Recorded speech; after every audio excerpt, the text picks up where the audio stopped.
Perkenalkan, nama saya Afif Kurniawan Raharjo, NPM 210450140. Assalamualaikum warahmatullahi wabarakatuh. Perkenalkan, nama saya Aryana Zaikina Putri, NPM 21045010060. Nama saya Abdul Rahman Fauzan, NPM 21045010043.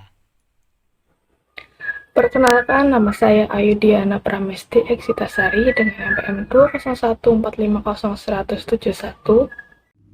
Perkenalkan, nama saya Ridli Sirani Sirait, NPM 21045010051. Perencanaan pengelolaan pariwisata berkelanjutan di Ekowisata Mangrove Medokan Ayu, Surabaya.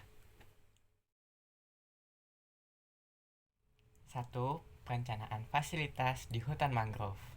Dalam perencanaan, kami akan melakukan pengembangan lebih lanjut seperti pembuatan gapura atau pintu masuk sebagai tanda adanya kawasan wisata yang akan diikuti oleh pembangunan loket. Kemudian ada penambahan tempat sampah untuk memudahkan wisatawan dalam membuang sampah. Kemudian ada perluasan area parkir dan juga pembenahan jalan masuk untuk meningkatkan keamanan dan mengurangi resiko kecelakaan. Yang ketiga adalah penambahan jumlah toilet untuk mengurangi jumlah antrian. Toilet ini rencananya akan diberikan secara gratis, namun akan diberikan kotak tip di depannya sebagai dana kebersihan. Dan yang terakhir akan dibangun pelang petunjuk atraksi di kawasan hutan mangrove agar memudahkan wisatawan mengetahui atraksi-atraksi yang ada di kawasan. Selanjutnya, pembangunan fasilitas baru di Ekowisata Mangrove Medokan Ayu. Yang pertama adalah kafe. Jadi kafe ini menyediakan makanan dan minuman ringan yang harga murah sehingga wisatawan yang pelajar ataupun mahasiswa tidak kesulitan dengan harga yang ada di kafe, namun makanan minumannya lezat. Selanjutnya yaitu fasilitas kesehatan seperti P3K dan juga ruangan kesehatan yang memadai sehingga mengantisipasi adanya kecelakaan di daerah wisata. Selanjutnya yang ketiga itu tersedianya jaringan WiFi. Jadi wisatawan tidak perlu khawatir karena WiFi di Ekowisata Mangrove Medokan Ayu itu lancar jaya. Selanjutnya yaitu pengarah suara untuk menyampaikan informasi di area wisata. Selanjutnya lagi adalah tempat ibadah atau musola. Jadi wisatawan yang ingin melakukan ibadah sholat tidak perlu mencari tempat yang jauh-jauh atau keluar daerah wisata karena di Medokan Ayu Mangrove ini sudah tersedia dengan lengkap dan ada juga sajadah dan mukena yang akan kami siapkan untuk cadangan apabila wisatawan tidak membawa. Selanjutnya yaitu wastafel guna menjaga kebersihan dan sanitasi, mencegah penyebaran penyakit ataupun bakteri. Selanjutnya yaitu papan petunjuk arah bertujuan untuk mempermudah wisatawan dalam mengetahui lokasi atraksi. Dan yang terakhir yaitu panel surya sebagai penyedia keperluan listrik di daerah wisata. Perencanaan atraksi wisata di hutan mangrove. Yang pertama adalah pembangunan atraksi baru di hutan mangrove meliputi wahana naik perahu sambil memancing. Bagi kalian wisatawan yang memiliki hobi memancing, kalian jangan khawatir. Di sini kalian akan bisa menyalurkan hobi kalian dengan naik perahu sambil memancing. Yang kedua adalah sentra kuliner. Di sini akan melayani pengolahan dari hasil tangkapan ikan, baik dari wisatawan yang langsung maupun tidak. Yang ketiga adalah wahana semi ekstrim. Di sini kami menyediakan sensasi naik flying fox, yang mana wahana ini bisa memacu adrenalin kalian dengan ketentuan yang telah ditetapkan seperti berat badan berapa dan tinggi badan berapa. Selanjutnya adalah pembibitan tanaman mangrove. Di sini kalian juga bisa sambil belajar nih, bagaimana sih cara menanam mangrove yang benar, merawat mangrove yang benar, dan apa fungsi dari pohon mangrove itu sendiri. Selanjutnya adalah jasa foto. Bagi kalian wisatawan yang ingin mengabadikan momen kalian saat berlibur, kalian jangan khawatir. Di sini kami menyediakan jasa foto yang mana harganya bervariasi nih, mulai dari 5.000 sampai dengan 10.000. Lalu yang terakhir adalah watchtower.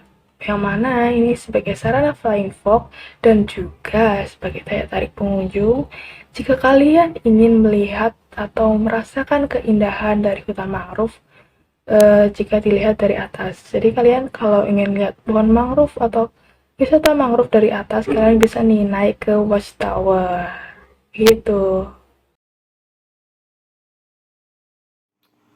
Pengembangan atraksi yang sudah ada di hutan mangrove. Yang pertama, mengembangkan tempat bermain anak agar lebih menarik.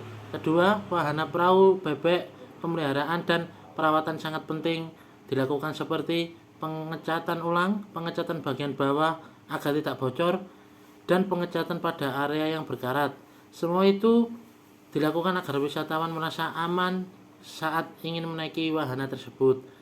Ketiga, peremajaan seluruh tanaman di area wisata agar terkesan rapi dan sedap dipandang.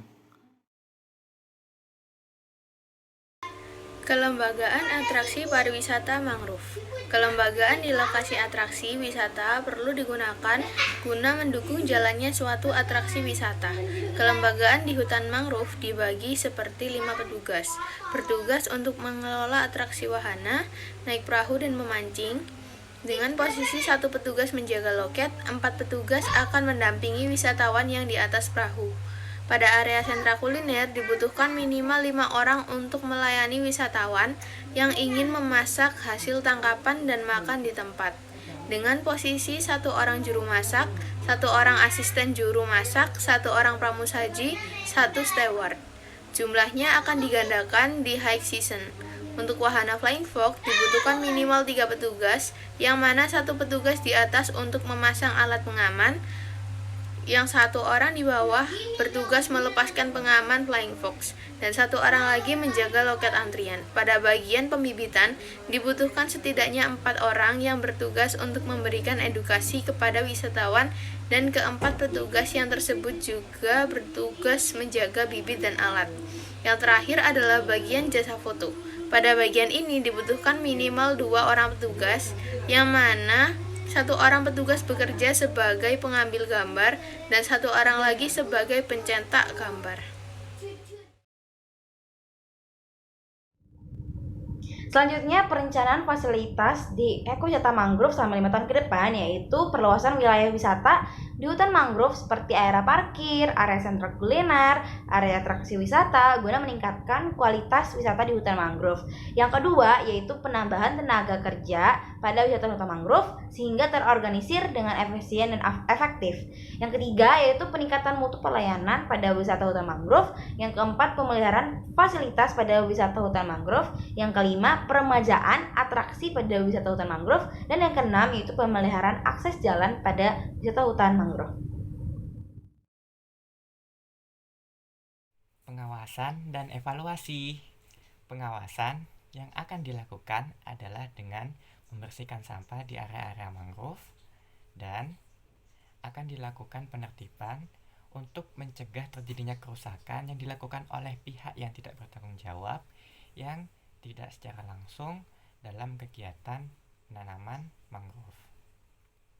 Evaluasi dari beberapa atraksi yang masuk disebutkan terdapat beberapa hal yang perlu dievaluasi dari segi perawatan, kebersihan, tenaga kerja atau SDM seperti pengawasan budidaya, pengawasan atraksi, pengawasan sentra kuliner, pengawasan area parkir, dan pengawasan lain-lainnya.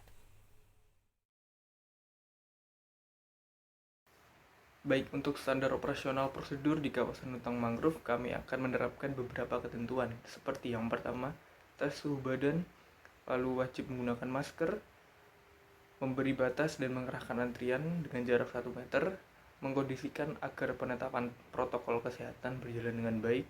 Yang kelima, mengatur jumlah pengunjung agar tidak terjadi penumpukan. Yang keenam, menerapkan manajemen trafik, yaitu dengan waktu operasional dari jam 8 sampai jam 3 sore.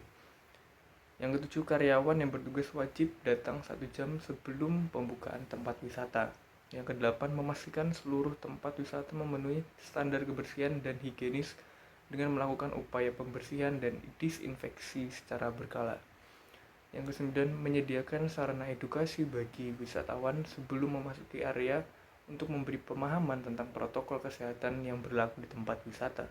Yang ke-10, menyediakan sarana komunikasi cepat seperti HT, speaker, dan lain-lain. Lalu, pengaturan jam kerja bagi karyawan agar tidak kelelahan, yaitu ketentuannya 8 jam kerja dengan waktu istirahat 1 jam. Yang terakhir, menyediakan ruang kesehatan untuk wisatawan yang mengalami kecelakaan saat berwisata.